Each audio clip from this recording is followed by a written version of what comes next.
Bienvenue sur QSN Talks, le rendez-vous des réseaux sociaux et de l'e-réputation. Les réseaux sociaux, on les connaît ou on en a entendu parler.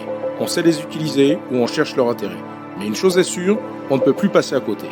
Experts ou débutants, particuliers ou professionnels, les pratiques et les enjeux sont multiples. Vous voulez comprendre, apprendre ou vous perfectionner ? Alors abonnez-vous à ce podcast. Je suis Frédéric Foscani, spécialiste des réseaux sociaux et de l'e-réputation, consultant, formateur et conférencier. Je vous propose ici des astuces, des news, des analyses, des conseils et les dernières tendances.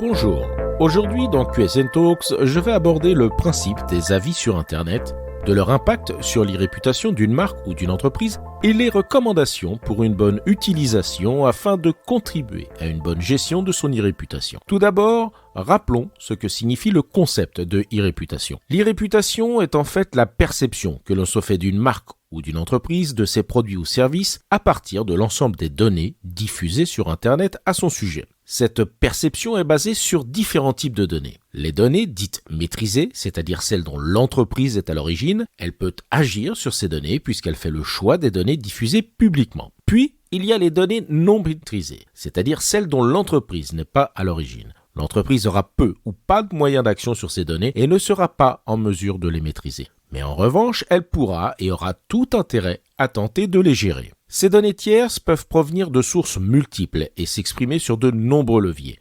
Réseaux sociaux appartenant ou non à l'entreprise, forums, blogs, sites de notation. Ce ne sont pas les possibilités qui manquent. Aujourd'hui, chercher à se préoccuper de son e-réputation ne consiste plus seulement à proposer des contenus officiels au travers de ces réseaux sociaux. Identifier et gérer les conversations qui concernent la marque ou l'entreprise est tout aussi important. Selon une étude IFOP, 88% des consommateurs consultent des avis en ligne avant de réaliser un achat sur Internet. C'est désormais acquis et nous le pratiquons tous.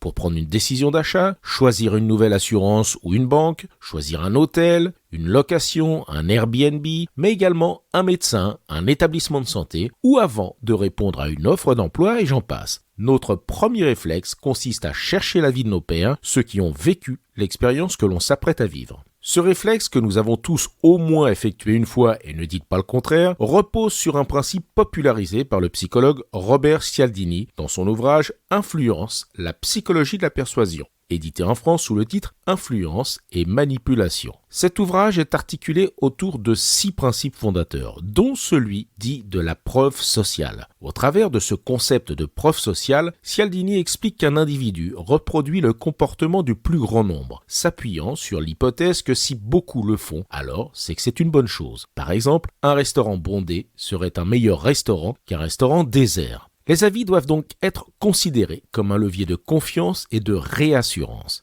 Ils ne reflètent pas seulement une expérience vécue ou la qualité d'un produit, mais contribueront au sérieux d'une entreprise. Les commentaires et avis étant aujourd'hui inexorables, mieux vaut les considérer comme une opportunité plutôt qu'une menace et c'est pourquoi une bonne gestion de ces avis doit s'imposer aujourd'hui dans toute stratégie de communication et de gestion de son e-réputation. Ne pas être présent aux bons endroits pour être en mesure d'apporter ses arguments et donner une image positive de l'entreprise au travers d'échanges directs avec ses audiences cibles est en revanche une véritable prise de risque qui revient à délaisser tout un pan de son e-réputation avec toutes les conséquences que cela présente. Les hôteliers et restaurateurs l'ont bien compris avec des sites de notation tels que TripAdvisor ou Yelp. Mais cela ne concerne pas uniquement l'hôtellerie et la restauration. Toutes les entreprises, quelle que soit leur activité et leur taille, sont concernées par le principe de preuve sociale et donc d'influence des avis. Des sites de notation existent dans tous les domaines et vous ne savez peut-être pas que votre entreprise fait l'objet d'avis qui ne vous sont pas forcément favorables. Vous travaillez dans une assurance ou une mutuelle ? Regardez ce que pensent vos clients sur le site Opinion Assurance. Établissement ou professionnel de santé ? Allez voir le site Hospitalidé. Vous voulez savoir ce que pensent vos collaborateurs, anciens collaborateurs, stagiaires et candidats ? Rendez-vous sur Glassdoor, Indeed, GoWork et bien d'autres. Vous pourrez constater ce qui peut influencer les candidats dans leur recherche d'informations avant de faire le choix de répondre ou non à votre offre d'emploi. Et plus généralement, quelle que soit l'activité d'une marque, d'une entreprise ou d'une profession libérale, un coup d'œil sur les avis Google aura vite fait de nous rassurer, ou pas, mais en tout cas saura nous influencer dans notre prise de décision. Pour ne pas subir ces avis et en faire une opportunité de communication, il faut les prendre en considération et donc les gérer. Mais comment s'y prendre ? Tout d'abord, il n'est pas question d'être présent sur toutes les plateformes de notation pour des raisons évidentes de temps et d'efficacité. Rassurez-vous, en dehors de quelques marques à très forte notoriété et principalement en B2C, vous ne croulerez pas sous les avis et leur volume restera tout à fait gérable. Première étape donc, mettez en place une veille pour identifier les plateformes d'avis sur lesquelles votre entreprise est mentionnée. Sur certaines plateformes, il est possible de mettre en place gratuitement une alerte pour recevoir un email dès qu'un nouvel avis est publié. Cela évite d'avoir à visiter chaque site de façon régulière. Si vous constatez que l'une des plateformes commence à générer régulièrement un certain nombre d'avis, cela sera le signe qu'il est temps de s'en préoccuper particulièrement et d'en faire votre plateforme d'avis de référence. Pour cela, rien de plus simple. Chaque plateforme permet à une entreprise de réclamer la propriété de la page la concernant. Il faudra pour cela respecter quelques étapes propres à chaque plateforme pour s'assurer que vous êtes légitime à réclamer cet espace au nom de votre entreprise. Par exemple, pour les avis Google, la propriété d'une page se fera au travers de la création d'un compte gratuit qui se nomme Fiche d'établissement Google, anciennement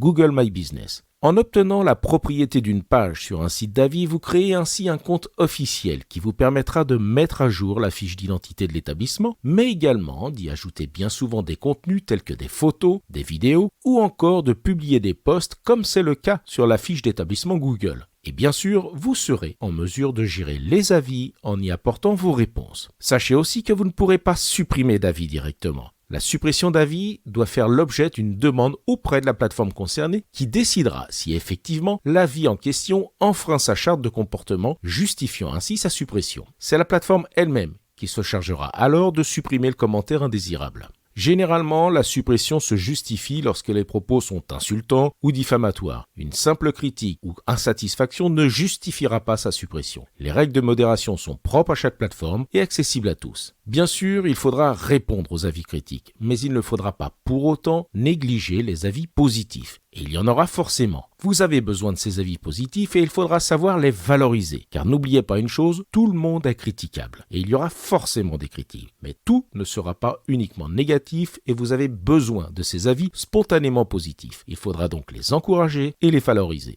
Dans les deux cas, qu'il s'agisse de répondre à des critiques ou des avis positifs, la façon de répondre sera cruciale pour l'image et la perception que l'on donnera de l'entreprise. Alors comment se comporter vis-à-vis d'une critique ou d'un commentaire positif ? Voici quelques bonnes pratiques pour gérer un avis négatif. Soyez réactif et répondez rapidement. Pour cela, anticipez certaines questions ou remarques standards pour préparer vos réponses. Pensez toujours que votre réponse est publique et ne s'adresse pas uniquement à son auteur, mais également à toutes les personnes qui arriveront sur cette page pour s'informer à votre sujet. Ne révélez jamais rien de personnel concernant l'auteur de l'avis, mais proposez publiquement de prendre contact en privé sur un autre canal pour obtenir plus de précision afin d'être en mesure d'apporter une réponse précise. Écourtez donc les échanges publics, mais attention à ne pas toujours répondre avec le même message type. Vu de l'extérieur, cela sera contre-productif en donnant l'impression d'une automatisation alors que ce qui est attendu, c'est justement une personnalisation des échanges contribuant à donner une image plus humaine de l'entreprise. Restez factuel et apportez une réponse publique détaillée si celle-ci peut être utile à d'autres personnes, mais toujours sans rien révéler de personnel. Voyons maintenant quelques bonnes pratiques pour répondre à un avis positif. Là aussi, il est important d'être réactif. Sachez remercier pour valoriser l'auteur et son propos. Cela permettra d'humaniser votre relation avec vos audiences. Il est possible de recourir à certains émoticônes pour créer de la proximité, mais attention à ne pas en mettre trop non plus et à bien choisir quelques émoticônes qui ne peuvent pas prêter à confusion.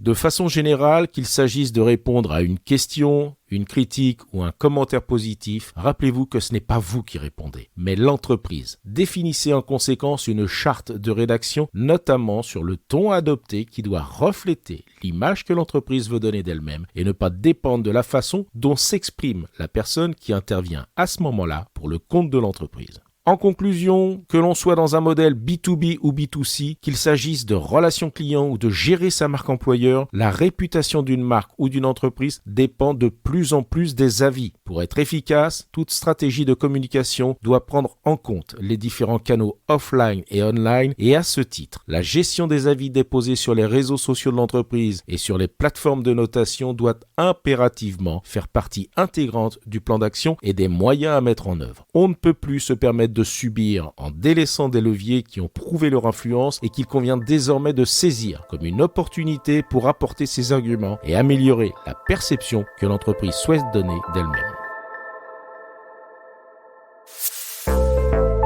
Cet épisode vous a intéressé? Alors abonnez-vous pour ne pas rater la suite. Et n'hésitez pas à donner 5 étoiles au podcast sur Apple Podcast et à le partager sur vos réseaux sociaux préférés. Ça fait toujours plaisir. Ce podcast est rendu possible par QSN Digital, l'agence que j'ai fondée pour conseiller, accompagner et former les professionnels, entreprises, dirigeants et personnalités à définir et gérer leur stratégie de présence sur les réseaux sociaux et leur e-réputation. Vous avez des problématiques de visibilité, d'image, de veille, de recrutement et de relations clients? Vous souhaitez développer votre marque employeur? Vous voudriez faire de vos collaborateurs des ambassadeurs? Contactez donc QSN Digital pour demander votre coach social media. Je me ferai un plaisir d'échanger avec vous. Pour me trouver, rien de plus simple, demandez à Google ou à vos réseaux sociaux. À bientôt.